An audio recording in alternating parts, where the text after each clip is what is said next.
আজকে একটা দারুণ স্বাদের পনির রেসিপি নিয়ে হাজির হয়েছি। নিরামিষ পদ, খুব ভালো লাগে খেতে, একবার বাড়িতে বানিয়ে দেখতে পারেন। আমি এখানে বাড়িতেই তৈরি করেছি পনিরটা, তো আমি সেগুলোকে একটু কিউব করে কেটে নিয়েছি। আর এখানে নিয়েছি একটু গরম মশলার গুঁড়ো, হলুদ গুঁড়ো, লঙ্কার গুঁড়ো আর অল্প একটু নুন দিয়ে পনিরটাকে ভালো করে ম্যারিনেট করে রেখে দেবো 10 মিনিট। তারপর পনিরগুলোকে ভেজে নেব। এই রেসিপিটা নিরামিষ দিনে আপনারা অবশ্যই ট্রাই করে দেখতে পারেন, আশা করছি আপনাদের খুব পছন্দ হবে। তো পনিরটা ভালো করে ম্যারিনেট করে রেখে দিয়েছি। এবার কড়াইতে বেশ কিছুটা সরষের তেল দিয়েছি, দিয়ে এটা পনিরগুলো ভেজে নেব, একটু লাল লাল করে ভেজে নেব। আপনারা চাইলে এটা সাদা তেলেও করতে পারেন, তো আমি এখানে সরষের তেলে করলাম। এটা নিরামিষের দিনে যেমন ভালো হয়, তেমনি আমিষের দিনেও করলে কিন্তু খুব ভালো লাগে। তো পনিরগুলোকে এইভাবে হালকা হাতে লাল লাল করে উল্টে পাল্টে ভেজে নেব। পনিরগুলো প্রায় লাল লাল করে ভাজা হয়ে গেছে, এবার আমি তুলে রেখে দিচ্ছি। ওই তেলের মধ্যেই এখানে আমি একটা মশলা গুলে রেখেছিলাম। মশলার মধ্যে ছিল অল্প একটু হলুদের গুঁড়ো, লাল লঙ্কার গুঁড়ো ছিল, আর জিরে গুঁড়ো, আর সামান্য পরিমাণে একটু লবণ ছিল, দিয়ে একটু গুলে রেখেছিলাম। আর এখানে হাফ চামচ মতো আদার পেস্ট নিয়ে নিলাম। মশলাটা দিয়ে একটু ভালো করে কষিয়ে নিয়ে আদার পেস্টটা দিয়ে দিয়েছি।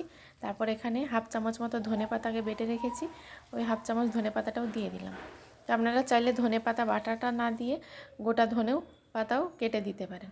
এখানে মিষ্টির জন্য আমি একটু অল্প চিনি দিয়ে দিলাম।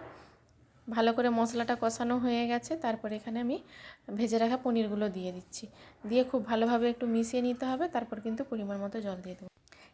এই পনিরের রেসিপিটা কিন্তু রুটি, পরোটা, লুচি এইসবের সঙ্গে কিন্তু খুব ভালো লাগে খেতে। তো আমি এখানে পরিমাণ মতো একটু জল দিয়ে দিলাম, দিয়ে আমি ফুটতে দেব।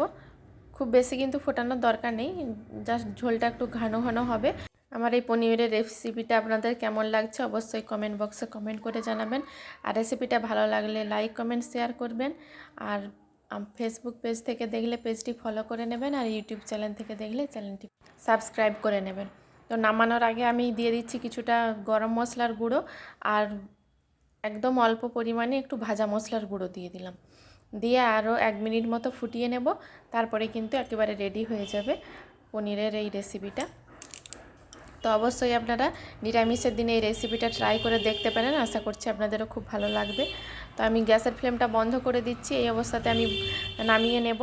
পনিরটা দেখুন দেখতে কতটা সুন্দর হয়েছে, দেখতে যতটা সুন্দর হয়েছিল খেতেও কিন্তু বেশি সুন্দর হয়েছিল।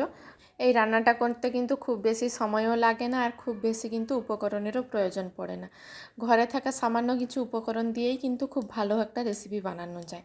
তো নিরামিষের দিনে অবশ্যই এই রেসিপিটা একবার ট্রাই করে দেখবেন।